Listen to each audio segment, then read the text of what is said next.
All right, welcome back. Just put my phone away and I'm trying not to hit the power button so the remote photography app, the snap bridge doesn't turn off and stop recording. So anyway, Firmware 2.0 in the Nikon Z6 and Z7. It's a little windy out here. I don't know if you hear that, and I'll try not to mention it, because if you can't hear it, then it's just annoying me mentioning it all the time. Firmware 2.0 for the Z6 and Z7, what is it, a couple weeks now it's been out.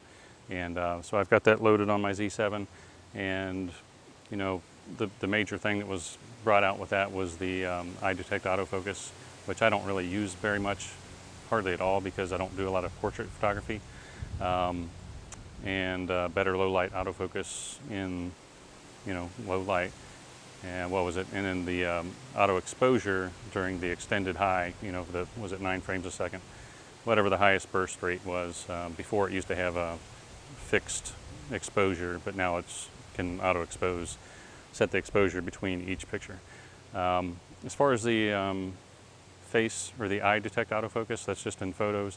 If you're watching this now, a couple weeks later, you probably already know that.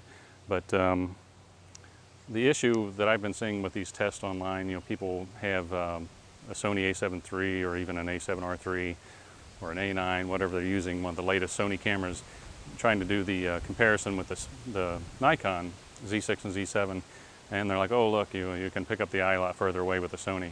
But while that may be true, I don't know if Nikon specifically designed the eye autofocus to not focus on the eyes, or at least try to pick up the eyes at a certain distance, because when you're at a certain distance from the camera, you're going to have enough depth of field to cover the whole face anyway, so you'd want to have at least the nose back to the ears in focus. I mean, I don't know that many people would have like a $6,000 200mm f2 lens.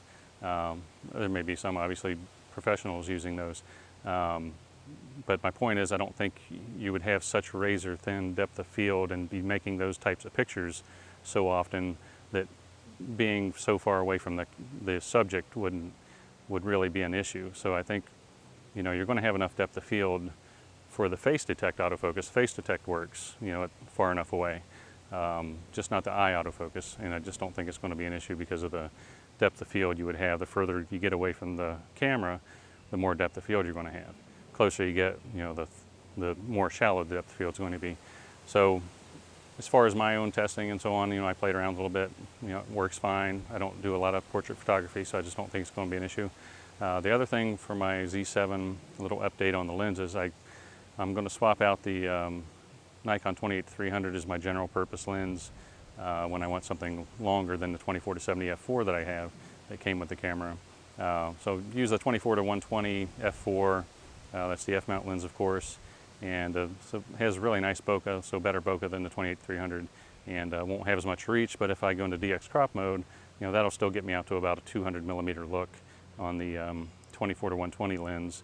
So I'll have everything from, in FX mode, 24-120, going to DX mode, have still, at about 200, and that should cover all my needs, and still have a 20 megapixel picture, at the end, using the DX crop mode. So I don't really need 45 megapixel, so it's, Z7 is just nice for me to have for extra cropping, or, depending on the lens you have, you go into that crop mode and you still have almost a 20 megapixel image. And yeah, so the lenses, I do, of course, have the 24-70 f4 S lens that came with it. And the only other lens I have is the 85mm f1.8 f-mount lens, and this is a great lens once you get past maybe f2.2 or so. Wide open, this lens, depending on the scene, you can get a lot of that purple fringing, green fringing. It just depends, the chromatic aberrations. It's just not that great. But I tell you what is great on this lens with the Z6 and Z7. I mean, I was surprised, but it's just like really dead on focusing with this lens and that camera. And once you have it open up enough, to get a really nice sharp image, because these f-mount lenses, none that I've ever used, have known to have been really sharp wide open like the Z-mount lenses are. But boy, you get this f4, f2.8, f8, 5.6, whatever. I mean, it hits the focus exactly where you want it. and it's extremely sharp, and the bokeh is beautiful. So that's about it for that. So I have the 85 millimeter f1.8, the f-mount lens, the 24 to 120 f4 f-mount lens, which commonly came with a D750 as a kit, and a lot of people sell those on the side. Like they don't want the lens, and they'll just break up the kit, sell the lens and keep the body. 24 to 70. What I really want is Nikon to come out with like a 24 to 120 Z-mount lens, or even a 24 to 200 f4. And as far as the update goes, your firmware update, obviously you're going to need a USB adapter for the XQD card. So, just make sure you get one of those. A lot of people keep asking, well, why can't I just plug the computer, the camera into the computer and have it show up like a USB drive? You can just drag the files onto it. I'm pretty sure in the past it used to work that way with the older cameras. But for whatever reason, any of the more recent cameras I've had, whether it be Fuji, Panasonic, Nikon, you can't really drag the files onto the card while it's in the camera. So that was kind of the workaround. You could drag the files from the computer onto the camera's card, with the camera connected to it with a USB cord. But you can't really do that these days. And so you definitely need a card, and it just makes offloading the pictures a lot easier too. And the other thing is, I don't like opening up the flap on the side of the camera all the time. I think it just kind of, the more you use it, the more that seal will get loosened up, and it's just kind of a pain to kind of keep peeling that side cover open. And last thing, just a bunch of miscellaneous stuff here, just rambling on various topics. Get yourself a nice, very circular polarizer. I've been buying the B+W.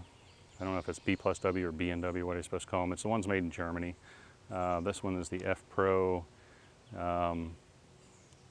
It's the KSM HTC MRC. Now they make like a nano version of this, I think is what they call it. The edge of this here, the part that you can actually grab onto and turn, is much more shallow. But those things are just a nuisance and drive me up the wall because you can hardly get your fingers on there to turn it. So I wouldn't, unless you're stacking filters or something, I wouldn't buy that one that has the really, really low profile edge on it here, because it's just too hard to grab and turn. So, I like to buy these nowadays and just hold on to them, because eventually I'm going to end up with a lens that matches the filter size. So this is a 77 millimeter that'll work on the 24 to 120. It worked on the 28 to 300. We've got a 72 millimeter, and that works on the 24 to 70 f4 S-mount lens. I don't really have much else to say. The firmware update for me, like I said, is, it's great that Nikon's doing that, and I hope they improve the autofocus even more. Because there's still some other firmware updates coming out. There's the one that allows the RAW video. That's not out yet, and also the CF Express cards, which is the same physical size and contacts as the XQD card, but then that will enable CF Express. I hope it's CF Express, because was it? Yeah, CF Express, because I think the other thing was CFast, which is not what we're talking about here. So the fact that they've got those other updates coming kind of, makes me hope that they'll throw some other goodies in for the next one. And I still keep wondering, what are they going to do down the road, Nikon? Are they going to be more like Sony, where, you have like version 3, version 4, sometimes even version 5 firmware coming out with, like major updates and improvements or features being added? Nikon keeps saying, their little marketing things, in these trade shows they've been out there, signs on the wall, like easily upgradable, through firmware and so on. So let's hope they keep down that path. And the Z6 and Z7 to me is already a great camera. I didn't really need the focus improvement for what I do, but hey, the more the better. It's nice to have those improvements. And I still love my Z7, and I still don't regret selling the A7R III, which I owned for 10 months. The Sony's a great camera, the A7R III, the A7 III, and the A9. Personally, I think the A7R III is the best out of those, the all-arounder. It's got a really nice sensor, really great image quality, great focusing. That 24 to 105 is an outstanding lens, the f4 Sony lens. And, I just didn't like the form factor as much as I do the Nikon, and just in general, I like the Nikon images and how the menus, just the whole experience with Nikon. That's kind of why I switched back to Nikon once Nikon actually had something that I was happy with.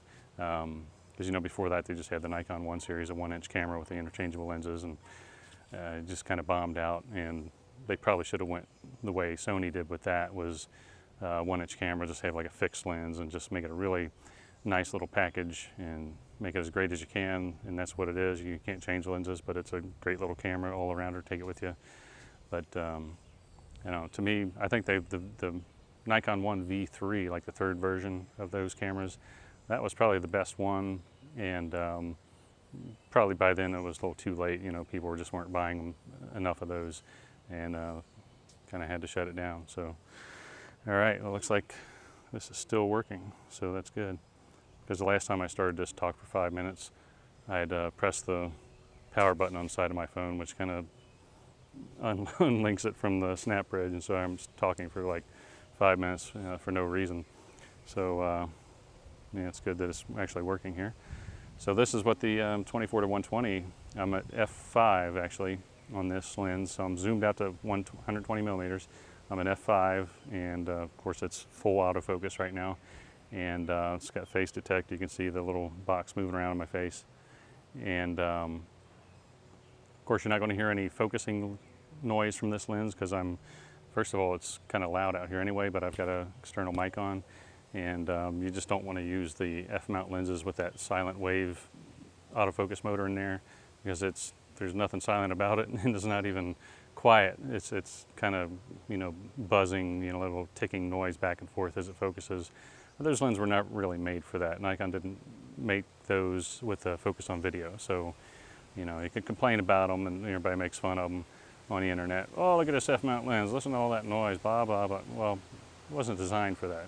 Nikon never really had the mirrorless in mind for those lenses. But look at the Z-mount lenses. I mean, they're outstanding. They're better right out of the box than a lot of the mirrorless systems.